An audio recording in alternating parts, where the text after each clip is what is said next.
नमस्कार दोस्तों, CDRK Saini BEd classes YouTube channel पर आप सभी का हार्दिक स्वागत है, अभिनंदन है। देखिए, हम अध्ययन कर रहे हैं नॉलेज एंड करिकुलम, ज्ञान एवं पाठ्यक्रम। इस पेपर के अंतर्गत आज की क्लास का हमारा टॉपिक रहेगा राजनीतिक विचारधारा एवं शिक्षा में राजनीतिक विचारधारा युक्त पाठ्यक्रम की आवश्यकता। देखिए, आपकी परीक्षा की दृष्टि से जो नीचे वाला टॉपिक है, शिक्षा में राजनीतिक विचारधारा युक्त पाठ्यक्रम की आवश्यकता, ये अति महत्वपूर्ण है। तो आप इसे अच्छे से समझे, और यदि आप हमारे YouTube चैनल पर पहली बार आए हैं तो हमारे YouTube चैनल को सब्सक्राइब करें और पास ही बने बेल आइकन के बटन को तो जरूर दबा देवे, जिससे हमारे द्वारा जब भी कोई न्यू वीडियो अपलोड की जाए या लाइव क्लास चलाई जाए तो उनके नोटिफिकेशन आपको मिल सके और आप बीएड की अच्छी तैयारी करते हुए अच्छा अधिगम कर सके। देखिए, हम सबसे पहले अध्ययन करते हैं राजनीतिक विचारधारा। देखिए, राजनीतिक विचारधारा क्या होती है? राजनीतिक विचारधारा किसी सामाजिक आंदोलन, संस्था, वर्ग या बड़े समूह के आदर्शों, सिद्धांतों, उपदेशों, मिथकों या प्रतीकों का एक नीति शास्त्रीय समुच्चय है जो समाज को कैसे काम करना चाहिए ये समझाती है और किसी सामाजिक व्यवस्था के लिए कोई राजनीतिक या सांस्कृतिक ब्लूप्रिंट प्रदान करती है। देखिए, हमारा देश भी विश्व का सबसे बड़ा लोकतंत्रीय प्रजातंत्रीय देश है और यहाँ पर जनता का प्रत्यक्ष शासन होता है। जनता के द्वारा प्रतिनिधि चुने जाते हैं और शासन संचालित करते हैं। तो यहाँ पर हमारे देश में भी राजनीतिक विचारधारा एक सामाजिक आंदोलन के रूप में, एक संस्था के रूप में और किसी भी आदर्श युक्त बड़े समूह के आदर्श या सिद्धांत इस राजनीतिक विचारधारा में सम्मिलित हुए रहते हैं, जिनके माध्यम से हमारे समाज का विकास कैसे हो, कैसे समाज में जो अंधविश्वास, रूढ़ियां हैं या परंपराएं हैं उनका खात्मा कैसे हो, इस समाज का कल्याण कैसे हो, ऐसी होती है राजनीतिक विचारधारा। तो यहाँ पर मेन रूप से आपको राजनीतिक विचारधारा के बारे में पता लग गया होगा। राजनीतिक विचारधारा के प्रकारों के अंतर्गत देशभक्ति, नारीवाद, नीति शास्त्र, परंपरावादी रूढ़िवाद, साम्यवाद, प्रतीक, प्रगतिवाद, फांसीवाद, राष्ट्रीय अराजकतावाद, राजनीतिक दल, रूढ़िवाद, राष्ट्रीय रूढ़िवाद, भारतीय राष्ट्रवाद, मार्क्सवाद, माओवाद, राष्ट्रवाद, लेनिनवाद, समाजवाद, समाजवादी नारीवाद, सामाजिक वर्ग, सामाजिक आंदोलन, सामाजिक अध्ययन, साम्यवाद, साम्यवादी समाज संगठन, स्टालिनवाद, हिंदुत्व, राष्ट्रवाद, ईसाई समाजवाद, ईसाई साम्यवाद, घोषणा पत्र, विचारधारा, विश्व साम्यवाद, व्यक्तिवाद, खिलाफतवाद, गांधी जी के आर्थिक विचार, आमूल नारीवाद, अनेकांतवाद, अराजक नारीवाद, अराजकतावाद, उदार समाजवाद आदि आते हैं। देखिए, अभी हमने जो ये राजनीतिक विचारधारा के बारे में अध्ययन किया था, इस राजनीतिक विचारधारा के अंतर्गत ये जो जितने भी राजनीतिक विचारधारा के प्रकार हैं ये सब मिले हुए होते हैं और ये सब मिलकर अपना अपना राजनीतिक एजेंडा तय करते हैं और समाज में अपना एक प्रभुत्व बनाते हुए समाज में एक विचारधारा का प्रवाह करते हैं कि हम हिंदुत्ववादी हैं, हम मुस्लिमवादी हैं, हम किसी समाज में जो भी कुरीति है उसको खत्म करना चाहते हैं। तो ये सब जो पॉइंट्स है इनमें लेकर एक राजनीतिक दल खड़ा करते हैं और राजनीतिक दल के द्वारा समाज में एक लोकतंत्रीय शासन व्यवस्था के अंतर्गत काम करने हेतु तैयार होते हैं। देखिए हमारे भारत देश में जितने भी राजनीतिक दल है सबके अपने अपने प्रकार है। कोई हिंदुत्व का एजेंडा लेता है, कोई सार्वजनिक एजेंडा लेता है, कोई घोषणा पत्र के आधार पर कि हम ऐसा करवा देंगे, हम ऐसा करवा देंगे। तो ये राजनीतिक विचारधारा के अंतर्गत ये सब आते हैं। इसके बाद देखिए हम अध्ययन करते हैं शिक्षा में राजनीतिक विचारधारा युक्त पाठ्यक्रम की क्यों आवश्यकता होती। कारण क्या है कि हमें पाठ्यक्रम में राजनीतिक विचारधारा जरूर सम्मिलित करनी चाहिए। इसका मुख्य कारण है, देखिए हम सब प्रजातंत्रीय भारतीय समाज में रहते हैं। प्रजातंत्र की सफलता उसकी जनता पर निर्भर करती है और यदि जनता शिक्षित होगी तो हमारे प्रजातंत्र को सफल बना सकती है। जनता के चुने हुए प्रतिनिधि ही हमारे देश का शासन चलाते हैं। तो बालकों के पाठ्यक्रम में जब राजनीतिक विचारधारा युक्त या लोकतंत्रीय विचारधारा युक्त पाठ्यक्रम सम्मिलित किया जाएगा तो बालकों का विकास भी सर्वधर्म समभाव, आपसी भाईचारा, प्रेम आदि का व्यवहार प्रचलित होगा। लोग समझेंगे कि इस देश में अनेक धर्म होते हुए भी हम सब एक है, हमारा एक धर्म है, हमारी एक जाति है और हमें सब मिलकर इस देश को आगे बढ़ाने में महत्वपूर्ण भूमिका निभाएंगे। इसके अंतर्गत देखिए भारतीय समाज में राजनीतिक रूप से विभिन्नता दिखाई देती है। यहाँ साम्यवाद, समाजवाद, मार्क्सवाद जैसी विचारधाराओं का मिला जुला स्वरूप देखने को मिलता। हमारे भारतीय समाज में ये सब स्वरूप देखने को मिलते हैं और इन्हीं के आधार पर अपने अपने राजनीतिक दल खड़ा किया जाता है। आज के युग में लोकतंत्र समाज की पहली आवश्यकता है एवं शिक्षा में इसकी महत्वपूर्ण भूमिका है। देखिए जो लोकतंत्र समाज है, इस लोकतंत्र समाज में राजनीतिक विचारधारा का होना अति आवश्यक है और ये सब शिक्षा के द्वारा संभव हो सकता है। बालकों के पाठ्यक्रम में राजनीतिक विचारधारा को सम्मिलित करना अति आवश्यक है।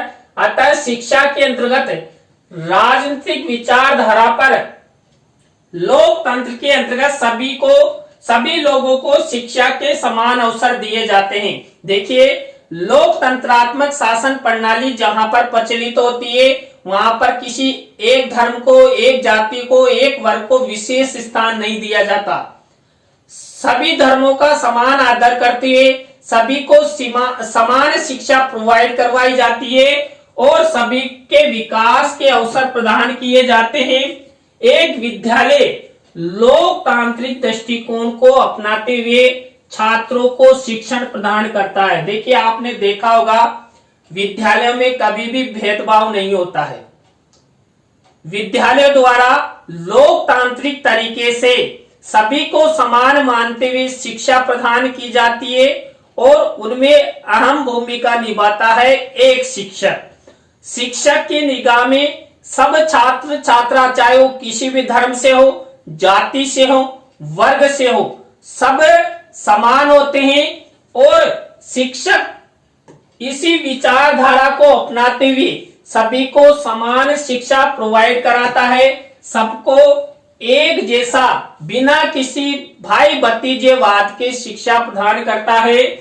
लोकतांत्रिक शिक्षा के दृष्टिकोण में विद्यालयों, महाविद्यालयों द्वारा बनाए गए पाठ्यक्रम लोकतांत्रिक सिद्धांतों पर आधारित होते हैं। देखिए, जब पाठ्यक्रम का निर्माण भी किया जाता है तो वहां पर किसी भाई भतीजेवाद का प्रयोग नहीं किया जाता है।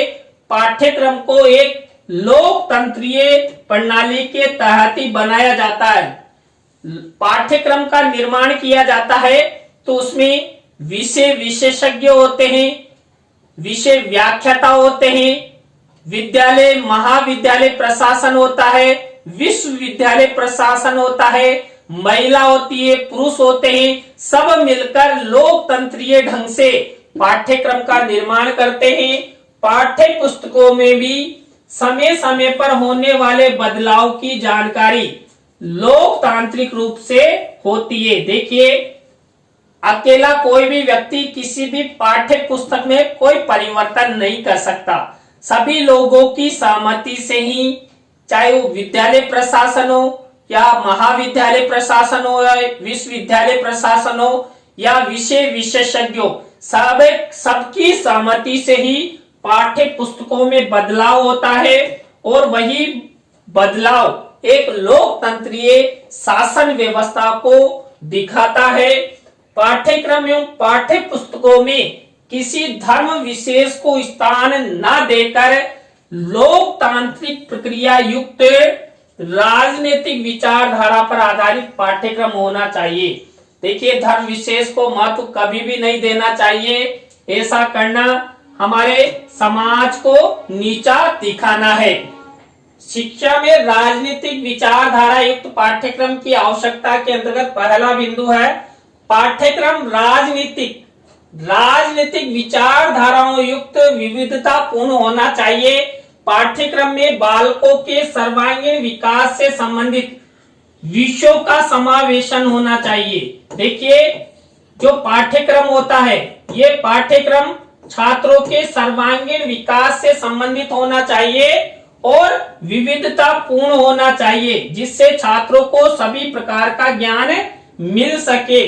पाठ्यक्रम में छात्रों की रुचियों, योग्यताओं, दृष्टिकोणों, बौद्धिक पृष्ठभूमि व अभिरुचि के अनुसार भिन्नता होनी चाहिए। बालक जैसा चाहता है, बालक की जैसी रुचि है या योग्यता है, या बालकों का कैसा दृष्टिकोण है, या बालकों की बौद्धिक क्षमता कितनी है, उन्हीं अभिरुचियों के अनुसार पाठ्यक्रम में विषय सम्मिलित करने चाहिए और विषयों में विभिन्नता होनी चाहिए। विभिन्न क्षेत्रों से विभिन्न विषयों का समावेशन हमारे पाठ्यक्रम में होना चाहिए। जैसे लोकतंत्रात्मक प्रणाली में भिन्न भिन्न क्षेत्रों से एमएलए एमपी चुनकर हमारी एक सरकार को चलाते हैं, हमारे देश को चलाते हैं। पाठ्यक्रम राजनीतिक विचारधारा युक्त विस्तारवादी नीति पर आधारित होना चाहिए। देखिए, पाठ्यक्रम संकुचित न होकर एक व्यापक दृष्टिकोण लिए हुए विस्तारवादी नीति के अनुसार होना चाहिए। लोकतांत्रिक शिक्षा के अंतर्गत पाठ्यक्रम परंपरागत रूप से संगीन न होकर विस्तारवादी एवं व्यापक होना चाहिए, जिससे बालकों को संकुचित ज्ञान न मिलकर व्यापक ज्ञान मिले।